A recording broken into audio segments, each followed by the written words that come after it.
all very, very much for coming. It's lovely to see you. And put that down. You didn't tell me I wasn't allowed to, so I did. No, you're absolutely correct, I didn't.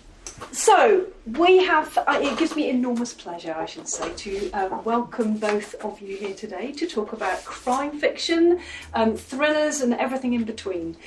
Charity obviously needs no introduction. You were here, what was it, 3 weeks ago? Something like that. Not very long, but yes, it's lovely. and it was a wonderful talk. Thank you so much. Thank you. And Catherine, welcome. Thank you very much for coming as well. I've got a lot to live up to by the sound of it.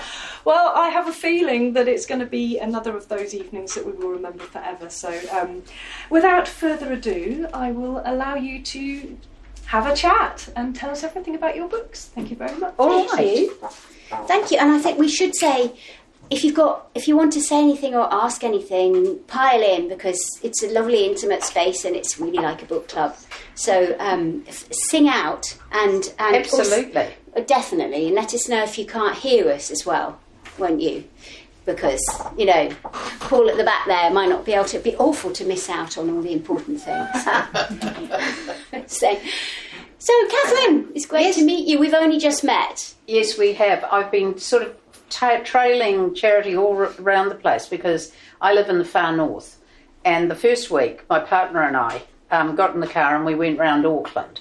And we went around all the bookshops in Auckland just saying hello and, dragged my book up the front.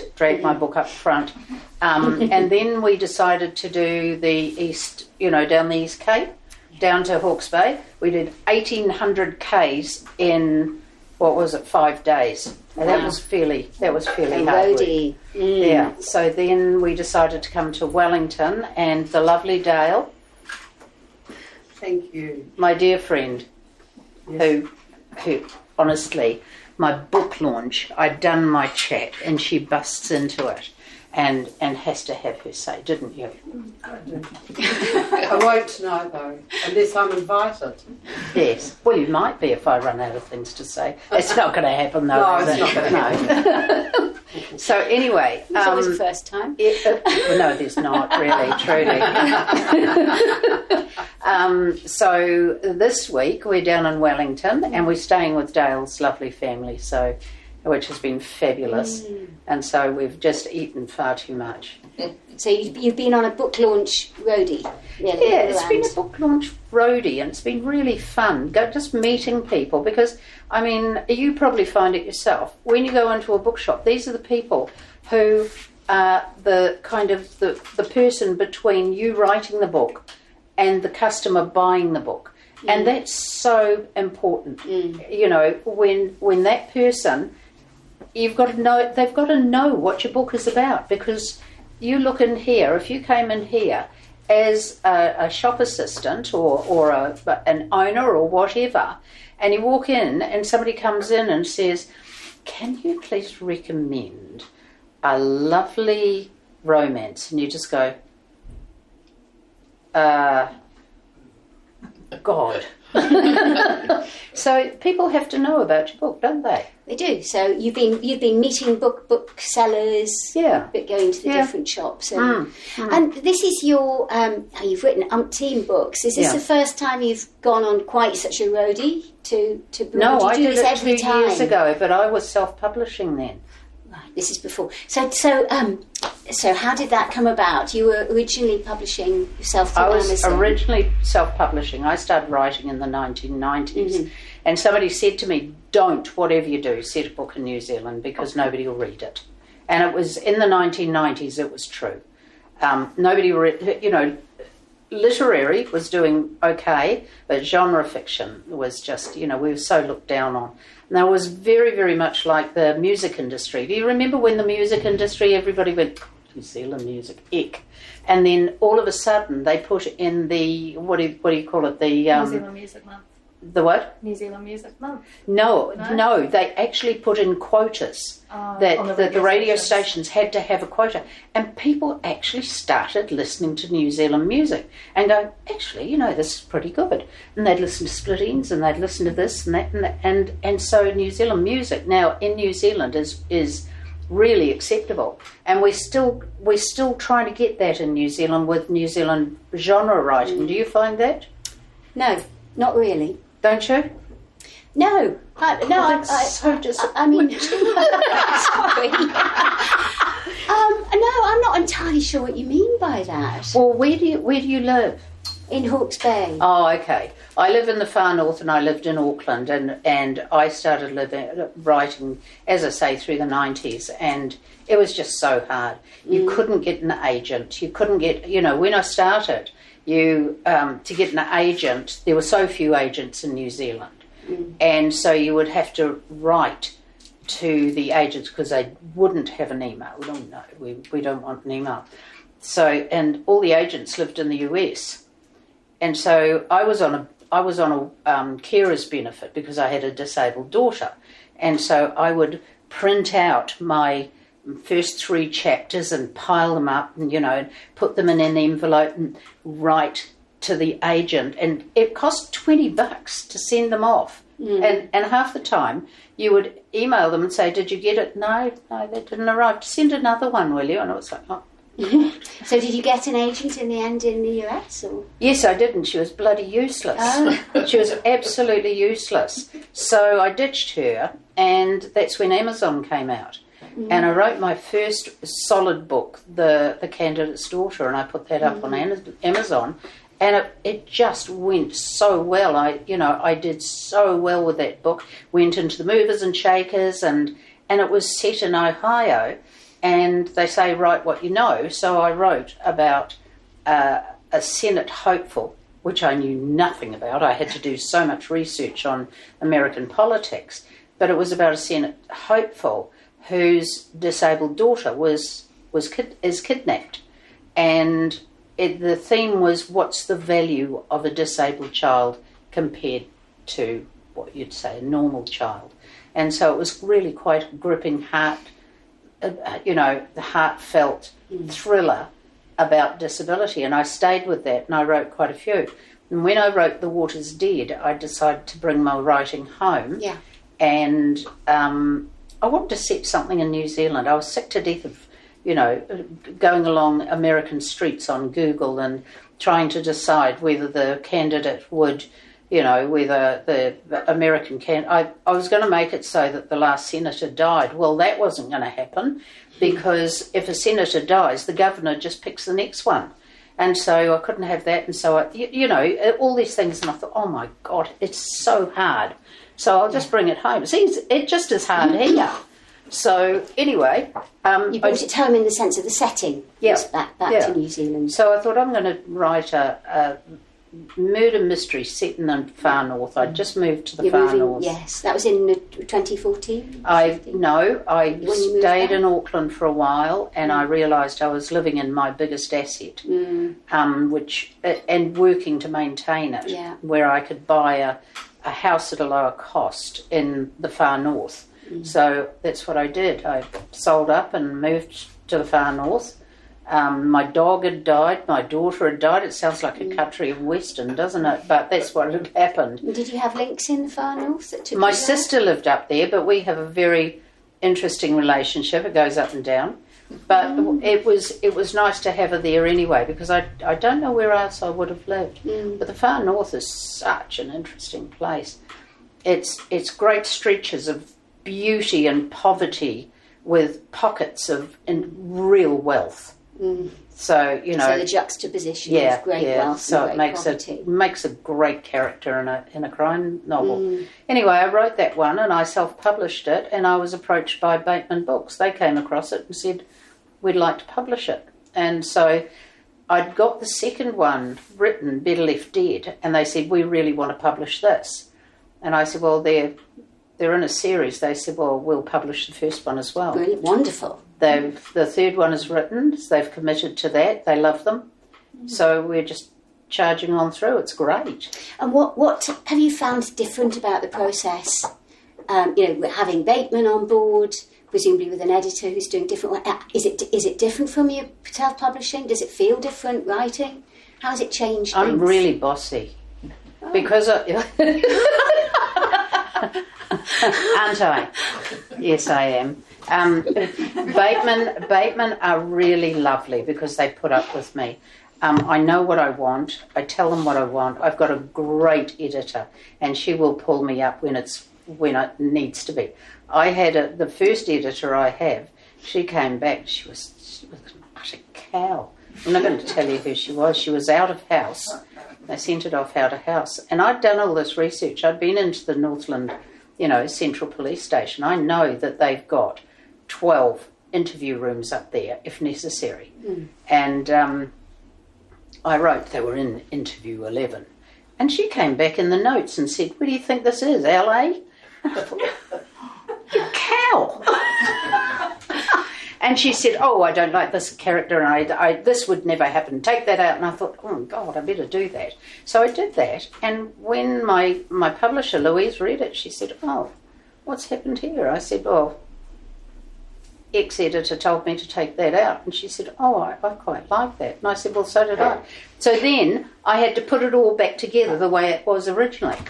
And so we didn't use her again, and I've got a really lovely editor now. So do they use out-of-house editors?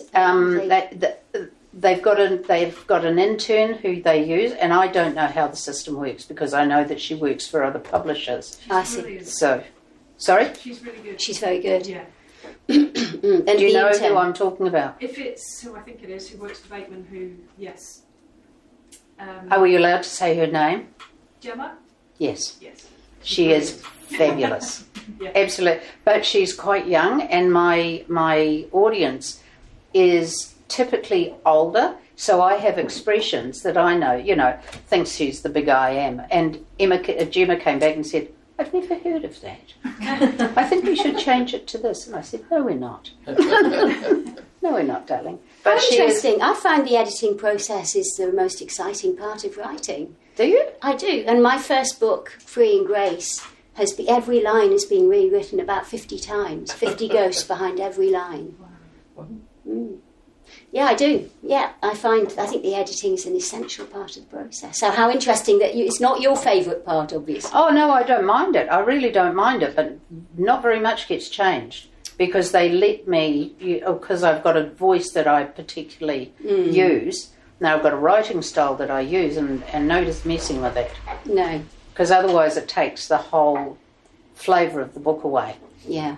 Yes, I see. Yeah. How interesting. So you're working with Bateman now, and you've got have they a series coming on? Have you got your next one in the pipeline? The next one is written. It's called The Deeper the Dead. That one is in editing now, and I'm about 25% the way through the next one. Deeper the Dead is under contract, and I can't wait for them to see the next one because I'm really excited. They've committed to the series, so I'm very excited about that. But you have to agree. You have to be a bit obsessed, don't you, with writing? Yes, I heard. That's interesting. I heard your interview with Catherine Ryan, which was lovely. Great interview. Thank where you. You talked about needing to be obsessed with writing, and I was sort of thinking, I was processing that as I was driving along and thinking, obsessed, is that the right word? It is a job, isn't it? No, I find it a passion. Okay. Yeah. All right, it's a passion. Yes, it is a passion, but I think you can have the passion. And a lot of people do have the passion and they think, I'm going to write a book, but they don't have the obsession, that obsessive passion to push right through to the end. It takes a lot to write a whole book, doesn't it? It does. Yes, it does. It does. But it is... maybe, at times there's an obsession, and I must go back, I must keep going, but ultimately you have a craft, you have you have to sit down, write 100,000 words or whatever it is, then rewrite it and do all your research and do your editing. You have to get it, So it may be an obsession and a passion and all of that, but it is also a job that we work at, isn't it? It isn't a lifestyle, is it? Do you think of it as a lifestyle? Yeah. Absolutely. It's not a get-rich-quick scheme, that's for certain. It's certainly, do you plot? It's certainly not that. I absolutely do plot, yeah. That could be the difference. I don't plot. Yeah. I write a scene and then I think, wow, wonder where this is going. And I'm a big picture thinker, so I'll write in some different scenes and I will go back and back right to make sure it works. But I like to have those surprises along with the audience. I really like those. And because I'm a big picture thinker, I see the shape of the whole plot. And some of my plots go like this, and some of them go like if you see the shape of the whole plot, then you do have the plot in your mind. Do you know where it's going? No, you know how it's going to end? Or I wrote The Water's Dead. I wrote the ending 3 times because I still didn't know who did it. So how does I know that sounds crazy, but once I figured it out, I thought, oh my God, of course it is. How could I have not known that? So you're not left then with scenes that haven't gone anywhere because, you know, earlier on you're focusing something else? No, and you because go back I've got and them take all out? in my head. And my editor said, I would have thought you had bits of paper everywhere. And I said, no. Everything, I can't remember where I put my bloody keys, but I'll know where I left the last character.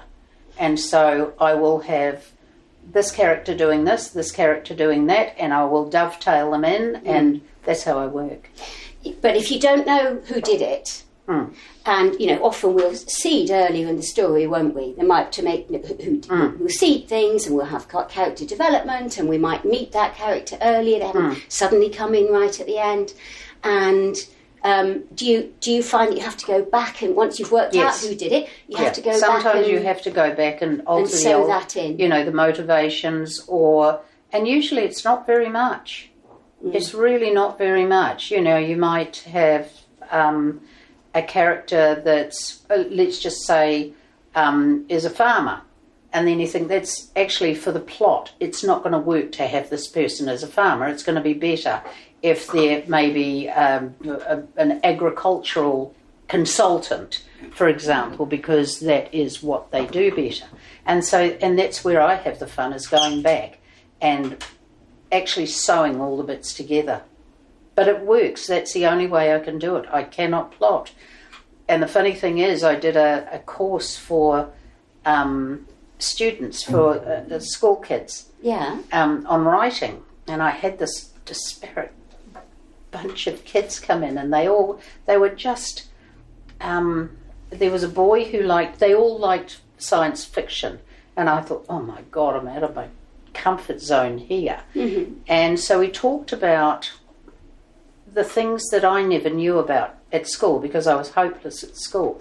The things like plot and theme, how much theme means in a book, and, you know, characterization.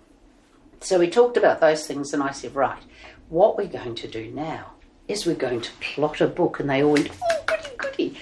And we plotted this fabulous book. Wonderful. And, you know, they were going, let's have the 2 characters, blah, blah, and blah, blah. You know, so the girls wanted a love story, and I thought, but they wanted the boys wanted science fiction, so we set it in science fiction. And I said, now we have to have some conflict here. So why don't we do a Romeo and Juliet? And they went, and I said, yes, that's right. Romeo and Juliet is really important because that's a trope. It's a device that you can use to pick up some tension. So their families hate each other, and they were going, oh yes, and then they have to do this. And I said, okay, there's the first scene, and there's the next scene, and what are Romeo and Juliet going to do now? What's happening? We have to have the conflict for the whole, you know, community of this underground world. And so they were going, oh, we could do this, and I was going, you know, yep. And then one kid said, what about they're under attack? Yes, they're under attack, and these 2 have to work together, and la la la. So, and I stood back at the end of it, and I thought, that's good. I wish I could do that. But so you got it all on the whiteboard or something? I did it all on the whiteboard, but I can't do my own books like that. Have you and tried? The kids were photographing it. Yes, And I think they were go off to write it all up. Yeah. So. Yes, interesting. So you set out what you just write scene 1. You've got an idea of what's happening. That's it. You write scene 1. You don't know. I write scene 1, and then I think, what's happened in this scene? Where is it come from? So what are the... And I look at social issues. What are the social issues surrounding it? What are the cultural structures? I mean, in the far north, we've got a very, very... I mean, we've got more Māori than Pākehā. And so that gives the far north just an added flavour. It's wonderful. And the poverty gives it, you know, the whole area is almost a character. And it rains like a rainy thing up there. It floods like crazy. Yeah. And that makes that, you know, you can use that as devices for increasing tension. And you do in Better Left Dead. You have the storms coming in. We never hear quite which hurricane it is, but it's coming in, and they can't get there, and you know you can't call in the help and so on, and using that. But using the weather it was always thus, wasn't it? I mean, we get that in Jane Eyre, using the dramatic tension of the weather coming in. Yeah, and in the far north, it's very. I mean, over in the Hokianga, if your house starts to burn down, you just step back and let it go, because no fire department is ever going to get there. You know, so under-resourced. And so there's small communities that have, you know, really lack resources, but they've got these tight communities which are really neat. And when you've got a tight community, you get secrets, which is fun to deal with. Has anyone got any questions at this stage? I feel I've run out. I'd like to hear about your... Yes, I was just going to say, you've asked me all these questions, and I feel like this has turned into my show, and it should be yours as well. Tell us about your book, Home Truths. I'm buying that tonight, and I haven't read it. Yeah. I haven't read it because I wanted the signed copy, so that's why I haven't read it. Right. So let's hear about it. Home truths. Well, should we go back a bit? So you were saying you don't plot. Yeah. So we can rewind to there. Yes, I do. My first book I wrote without plotting. I had more plot than you. I think I knew where it was going in the end, but it grew more organically. So I know what that's like. You know, but. What I found was that it took a very long time, because I would follow I would think, oh, this is going to happen. My imagination would run wild. I'd go up this long blind alley, a bit like an appendix in the human body, you know, which is no longer needed. And after a week or 2 weeks or a month of writing this, I would realise, actually, that's not taking me where I want this story to go. And so I would have to delete all of that and start again. I'd put it all in a place where I told myself I'd come back to it and use it later. Never did. And so that took years doing it that way, that organic growth. And I think it does lead to a slightly different, sort of more free form, in that case, kind of a story. Yeah. But after that, I had an agent also, in London, who wasn't useless, who was terrifying. I've heard of those. Yes, but very competent. And now she's retired. You notice the difference. And she said, first of all, your next book must be written before the first one comes out. But also, she would insisted on a synopsis in advance. So I would write a synopsis and send it to her, and she and her editor would come back with ideas. And she wanted a full synopsis in advance, and I found that worked. That was really helpful. You know, you've got. I would have quite of course, you can vary from it. And I've got a book which I wrote the ending, The Secrets of Strangers, set in a cafe in London. And for those of you who've read it, there's an ending it's quite a dramatic ending. Somebody does something quite dramatic. You've got to read it. And that wasn't the ending in my synopsis. So that wasn't what I'd wanted to happen. But in the end, after writing this book, it was what I knew would happen. And I kept coming back.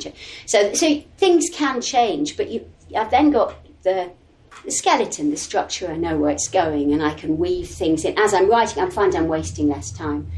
I'm weaving things in as I'm going. So, there's different ways. It just shows us different ways to do it, doesn't it? I think because I base mine on the way police actually investigate. Yes. That's my framework.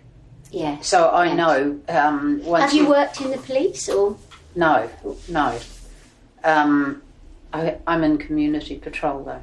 Oh, I know. So Dale is our team leader. She leads us, and it's really interesting because we. I don't know. Does anybody know what community patrol is?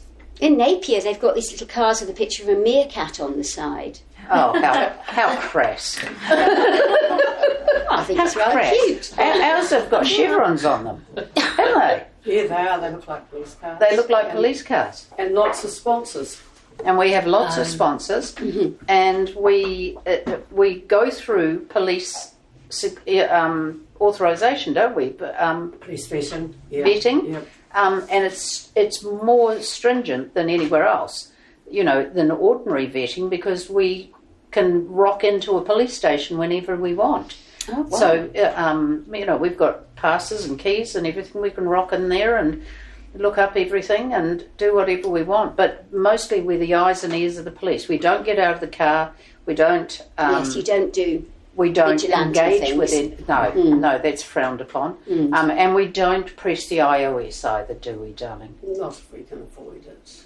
What that is, it's a little box with a big blue button on it, and if you press the big blue button, every cop in the vicinity zeroes in because it means officer down. So, Dale, you're it's in, really you're in embarrassing if Wellington, they are. and is that right? You're No, in it is Wellington. my hometown, but I live in Kerry too. Oh, I see. Yeah. Yes, I see. So this is the Kerry Community Patrol. Community Patrol. Yeah. Well, have that. So that must play into your writing then. It does, but it Training. means I'm close to the police and I can do a lot of research, and I talk to detectives, and one of my best contacts is head of scene of crime in Auckland, and she's wonderful. We have the most interesting talks about what bodies look like when they've been lying around for a while, or when they've been hung or whatever. How we do our research. Yeah. What do you do for research? I talk to people. I read books endlessly. I have a book, shelves full of books by pathologists and true crime, and I collar people. So it can range for everything from I wrote a book about a woman who was transitioning, for example, to adoption. Some of it comes from one's personal experience, but I mean you run out of that, don't you? Yeah. I mean, and you do have to. I spend my books take 2 years, and the first year would be research mostly. Watching, listening to podcasts, watching videos, and it's amazing how often when you are researching something like, say, a cult. I wrote a book about a cult, for example, and so I was researching cults, and I was in Napier Cathedral Choir. So, I was in my own personal cult. Yeah, well, sometimes when you're sitting there listening, you listen to a lot of sermons over the years. But as you're researching this cult, you're watching videos about Gloria Vale and collaring people that have maybe been. It's amazing how often you are talking to someone and they will say, I lost my son to a cult, or it doesn't it? It happens so often. So that once I was researching pure meth. And I discovered a huge amount about pure meth. There's a huge amount of it, I'm sure, obviously in the far north, and you wrote about it, and in Napier and everywhere else. And I'd come from a background where I was in England as a barrister, where heroin was a sort of drug of choice. So, coming to New Zealand the first time, I was talking about pee, and I was like, what are you talking about? I hadn't really come across the methamphetamine of that sort. And so I was researching it, discovered a whole lot. Anyway, this guy broke down outside our house, and he said, knocked on the door, could he use the phone? And he used the phone to call. And just watching him, I just sort of thought, you seem a bit twitchy, and there's a few signs. And so eventually I said, please don't, I'm sorry to ask, but do you take meth? And he said yes. So I gave him some of my husband's excellent banana cake, which works like a treat, and a cup of coffee, and said, well, we've got to wait for the rescue to come. We had a jolly. Yeah, I learned a hell of a lot over the next 2 hours. And the fascinating thing was, a lot of it's to do with listening, isn't it? Yeah. Being able to listen to people. And so I'm sitting there, and he's got his banana cake, and he as he relaxed, he told me about it, and he let his guard down, and so he said things like, even the little bag, he said, it comes in the little bag, and he said, you want to share, but then it becomes so precious. And he was like Gollum. And, those nuances of human behaviour, I think you only really get those from taking the time to walk alongside people who are in these situations, don't you? Yeah, absolutely. And I think one of the funniest ones I did was in Better Left Dead. I've got a scene where Nairi knows who the culprit is, and she has to drive to the Whangarei airport.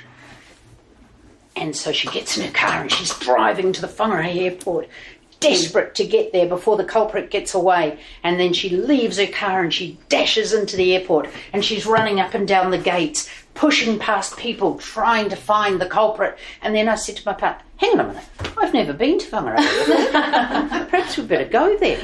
And we get there, there's one gate. And the place is deserted. So there's one gate, and it goes departures, arrivals. And so I said to John, while we're here, why don't we go and have a look at the police station? So we rock up to the police station, and I went in there and I said, excuse me, I'm author Catherine Lee, and I write books, and I was wondering if I could have a look around the police station, please. And the woman behind the counter just went,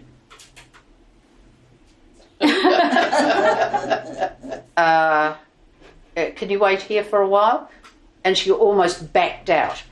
And I said to John, what the hell is she doing? She's been ages. Well, they're out there Googling me to make sure I'm not a bomber. Make sure I'm not some terrorist or some nutcase that was going to go completely loony in the police station.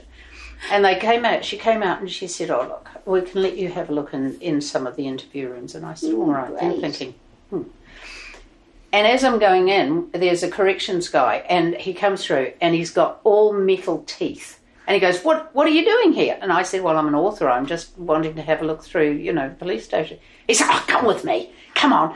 And he showed me right through the police station, which is why I knew how many interview rooms they had. Brilliant. And how many cells they had. He showed me right through out the back where they bring them in and, bring the offenders in, where they fingerprint them, where they do this, where they do that, metal detector, broken light because everybody keeps taking their shoes off and throwing their shoes at the light and they stopped replacing it. It was just all fascinating. So it was really great stuff.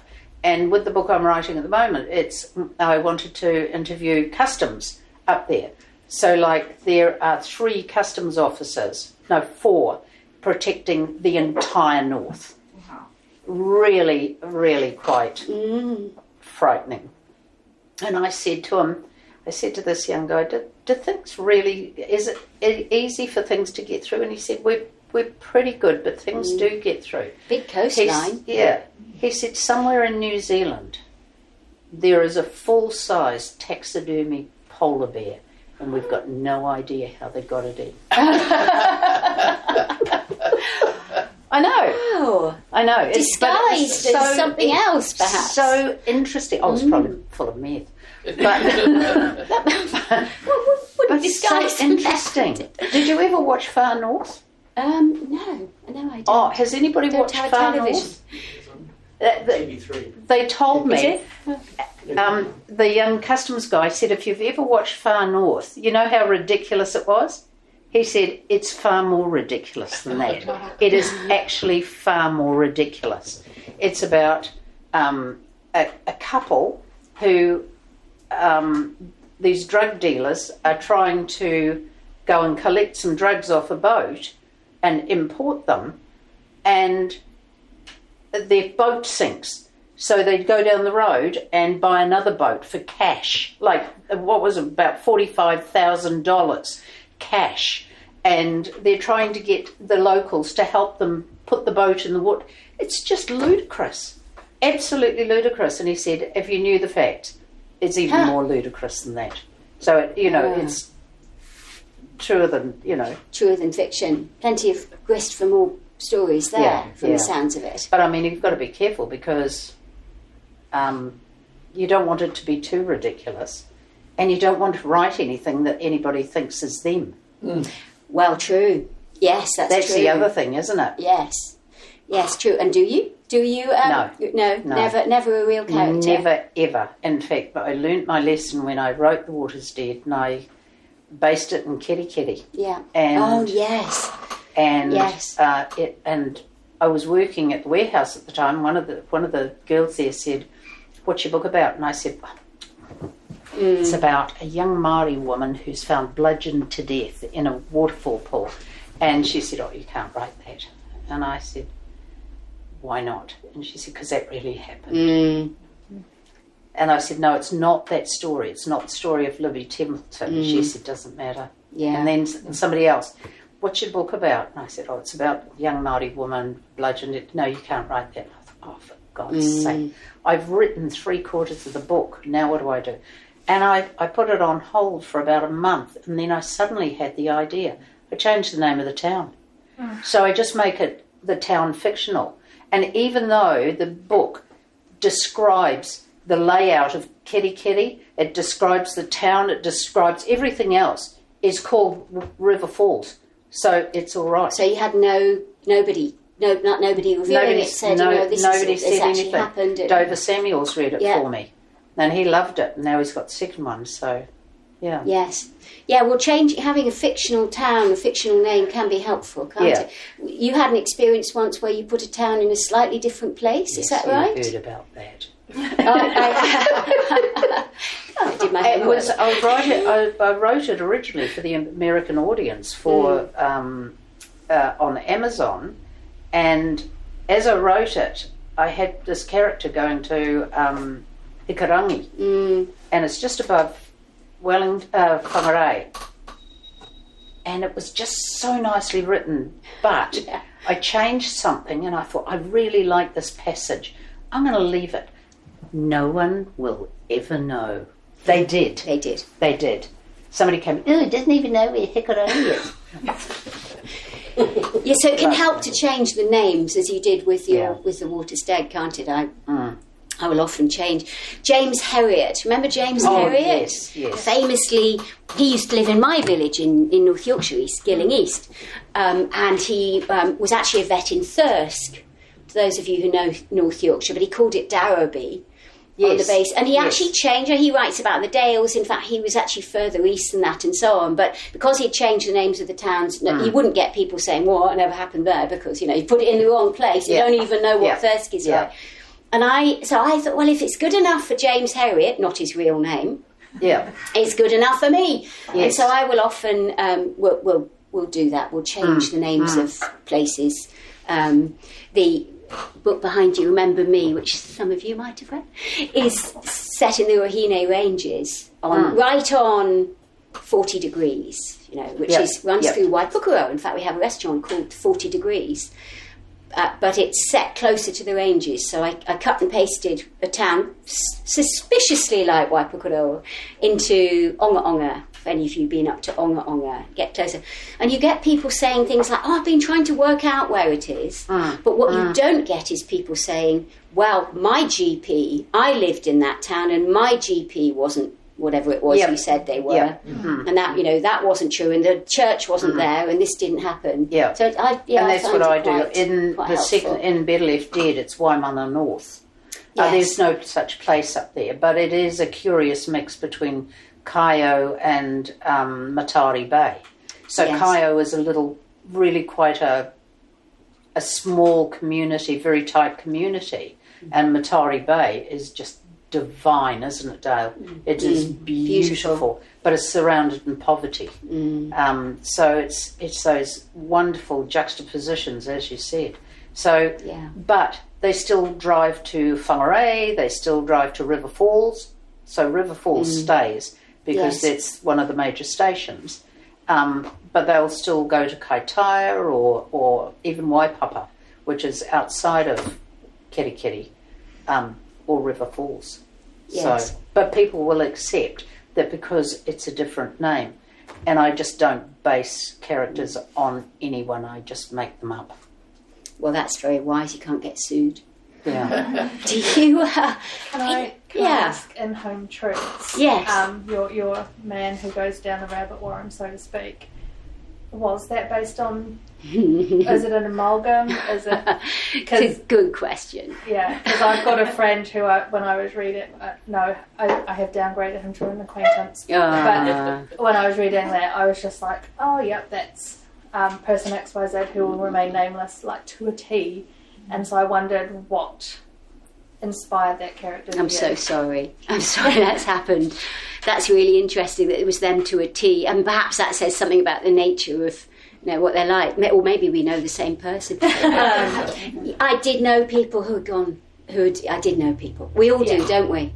Yeah. Who've really gone down, and increasingly from sort of 2016, 2019, especially onwards, down that rabbit hole. So no, it's not one specific person. It's an amalgam of loads of people from endlessly talking to people and reading, but you do get a you do feed in the reality of people you've met as well. It becomes a sort of composite person. But one of the problems I had writing Home Truths, it was a tricky book to write, partly because you've got to get the pace right, and it takes when you're trying to describe empathetically how somebody might fall down that rabbit hole, and while writing it you want to slap him, as I did, like, day after day writing, I just wanted to slap him. What a tosser. You really, you want to say wake up, but then you're trying to walk in their shoes and be empathetic and so on. But I found that they don't just fall all down at once, do they? It takes a long time, same as with a cult. And so describe it, or a coercive relationship. So describing that slow fall was one of the challenges. I'm really looking forward to that. Doing it. But it's amazing. You've downgraded to. I have friends that have downgraded, and actually worse than that, I avoid them. Well, yeah. It's what he talk. It's what he talk. It's a great big, to mix metaphors, elephant in the room, isn't it? That they think that that satanic paedophiles are drinking the blood of children and keeping them under the beehive. Yeah. Where do we go with that?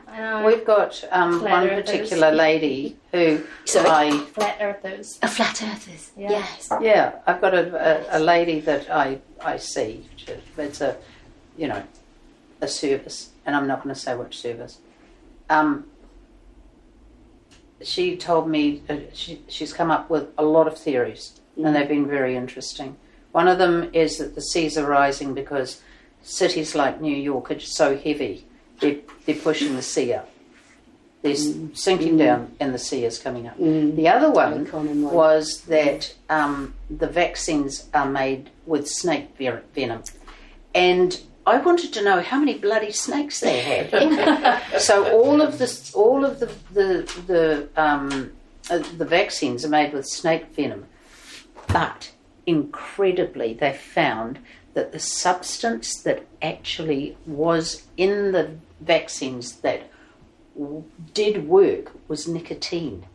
And so when her husband got COVID, he chewed Nicorette, and it went away. And it went away. It got better. And you just stand there and you go, wow, because there's nothing else you can say. There's nothing. The flat earthers that's fascinating, isn't it? Yeah. Have you got friends of you flat earthers? I've got a friend of a friend, and so my friend and I just share flat earth memes because they're so funny. It's like, how can anyone in their right mind believe this? Yeah, and they have conferences where they fly. There was one in New Zealand where they all fly around the globe. Get the irony? No, across the globe. Yeah, across the globe. Isn't that interesting? Extraordinary. But it's all connected, isn't it? I think it's people are genuinely think they are being fooled. They feel that they have been shut out of something, and it probably partly with disconnection from society, and they find this little group that they find that they can connect with. It's belonging. Because it's the same as a cult, like you said. Yeah, because they're of like minds. They all feel like they've been locked out. I think it is, Mary recommended me a book. Oh. Which was just brilliant. What was it? Is it the green one? The green one, that's what I was going to say. Yeah. Oh, I know the one you mean, the green one. I know the one you mean. Yes. And the other one that's worth reading about on this is Mariana Spring, which you've also got. It's called Among the Trolls. Yes. And Mariana Spring's the BBC's disinformation correspondent. And so she spent years researching this and interviewing people that are down this rabbit hole. And she's written a book about the abuse. It's about them, but it's also about the sort of abuse. That's well worth it. That one. Somebody told me. That's the green book. The green book. We're meant to not walk into a book. Is it brilliant? But it's terrifying. It's really good, isn't it? You have read it, and I remember you showed me this last time, I think. Yeah. That was really good. I need to write There down was the also one. one, what was it, Fear? Oh, about yes. And sorry, what's your one? right-wing Trolls. conspiracies. In New Oh, in New Zealand. Yeah. I mean, isn't that extraordinary? Yeah. How widespread they are here. And I think we didn't see it coming, did we? No. And that's Yes, far north. yes. And that's far Right. north. Now which that the is TV series. Angus Gillies, isn't it? Is that Angus Gillies wrote that one? Do you want me to hold it over here? Glasses are over there.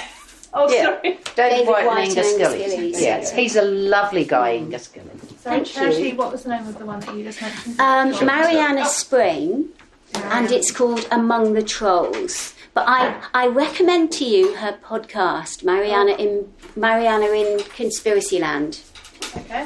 which is, you can get it wherever you get your podcasts. Nice. Highly recommended. But It's got a cool it seems cover. to be an equal opportunities thing because It I've does. got a niece who's relatively intelligent. Well, I thought she was. Yes. Until she started explaining that she couldn't get the vaccine because they microchipped you.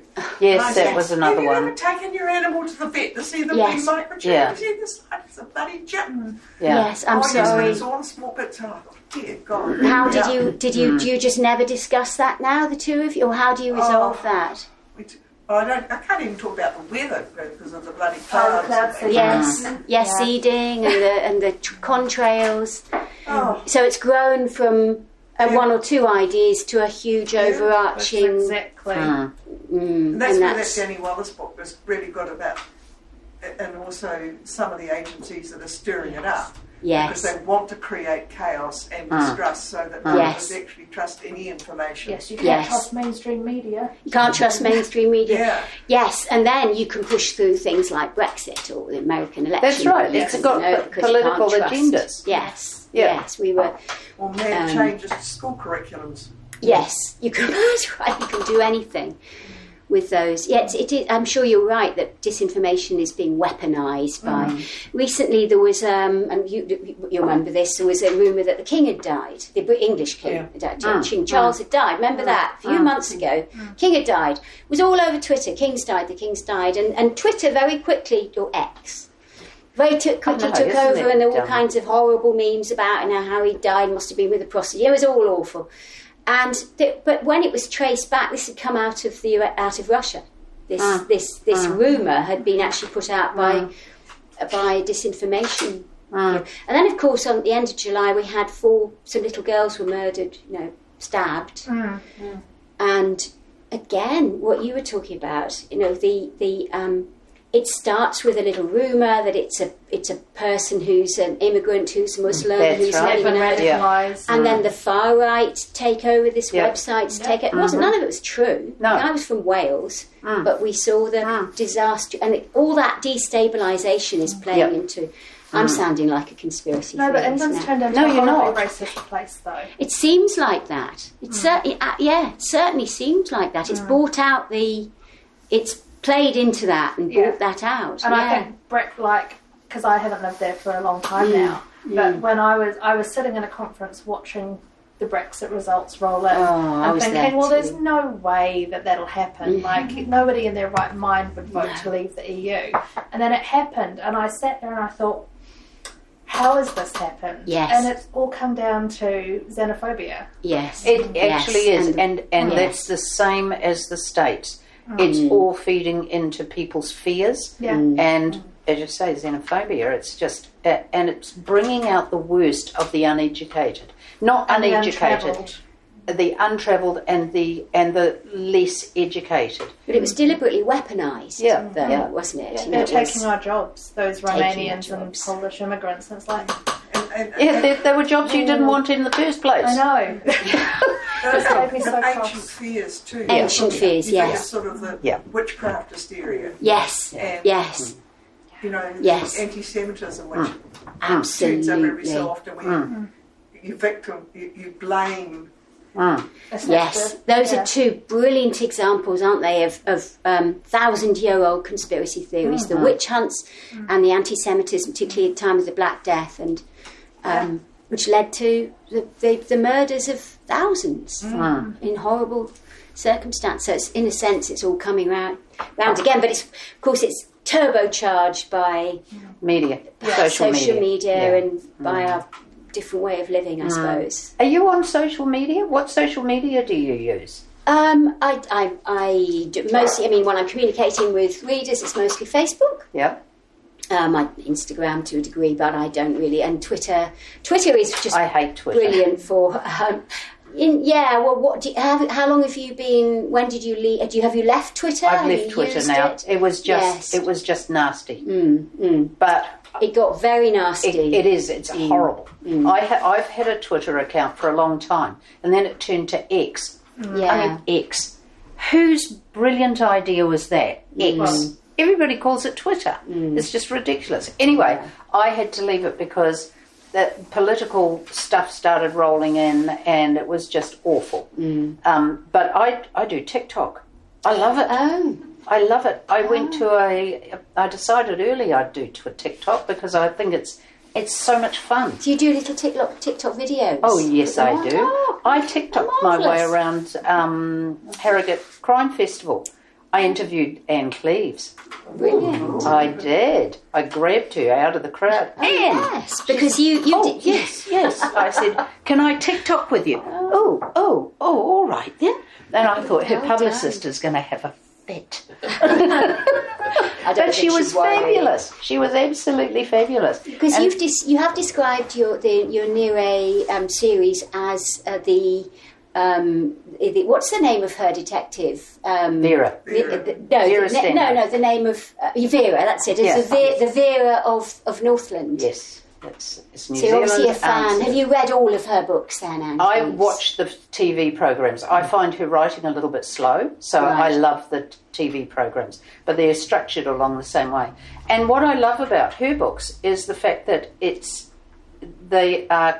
no evil bad guys. There's no wonderfully good guys. And that's what I like to put into my characters. You've got to see the whys and the wherefores, and what happens, and the characteristics of people that play into these situations, and that's what I find really exciting.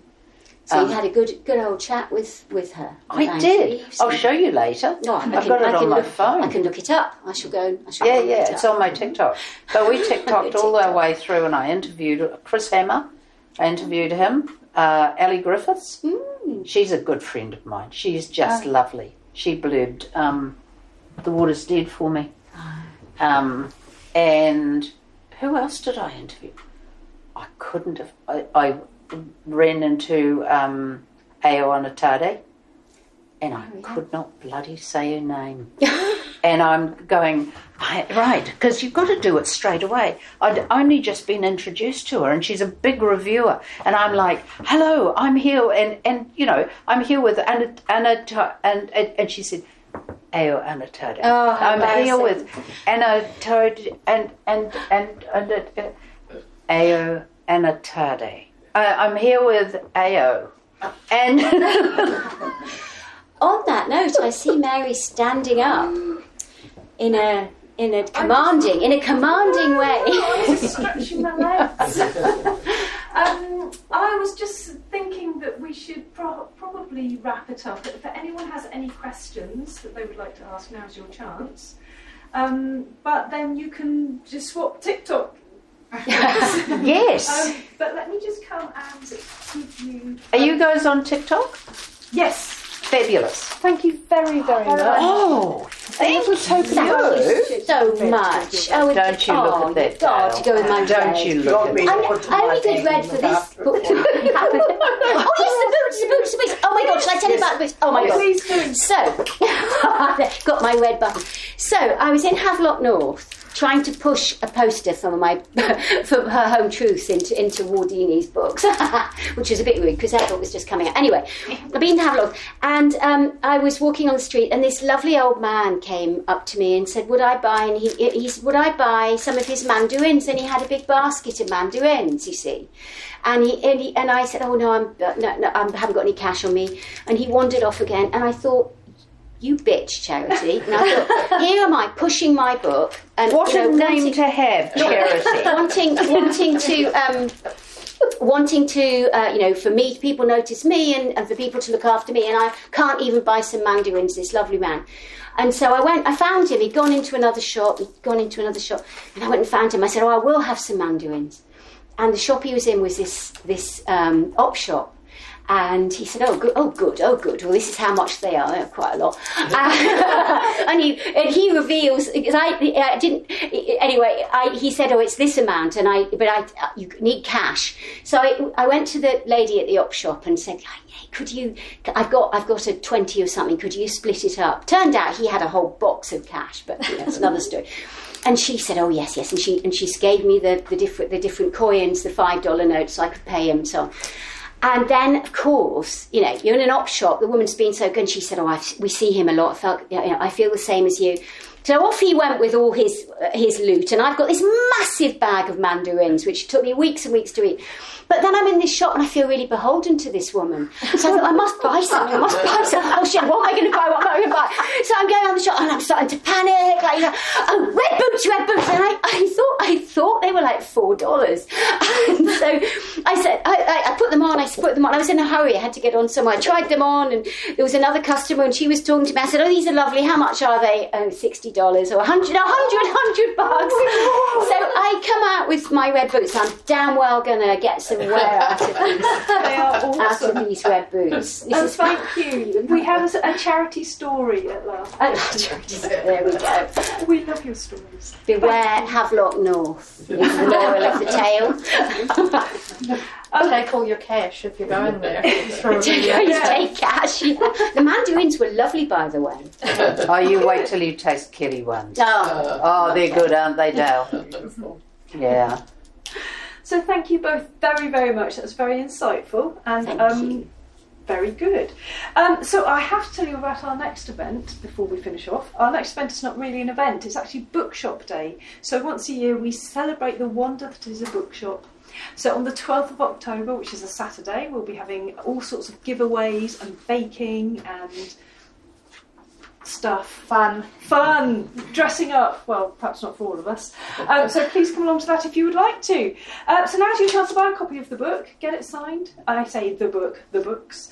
And also, I have to remind you as well, we're here for crime fiction, and I would love to mention, you reminded me, Wardini Books, their book, The Bookshop Detectives. If you haven't read it, you should absolutely read it. It's cosy crime, it's wonderful. We've got signed copies, they're at the front. It's great. Little plug for them. Seems rude not to. And if you haven't let us know how you heard about this event, could you please talk to Rachel with the clipboard. I think I've accosted everybody. Thank you very much. So thank you very, very much. Can I just say, thank you so much, can we guys. thank you, because for Charity and me, and I'm sure Charity will agree, without the bookstores, we just wouldn't be anywhere. And you guys work so hard, you know, to get our books out there, to get everybody's books out there. And I just so appreciate that that you work so hard. It's a pleasure. Sometimes it's like for your books, it's really easy. So thank you both very much. Well, we love it. Thank you. Cool. Thanks to everyone for being And thank you.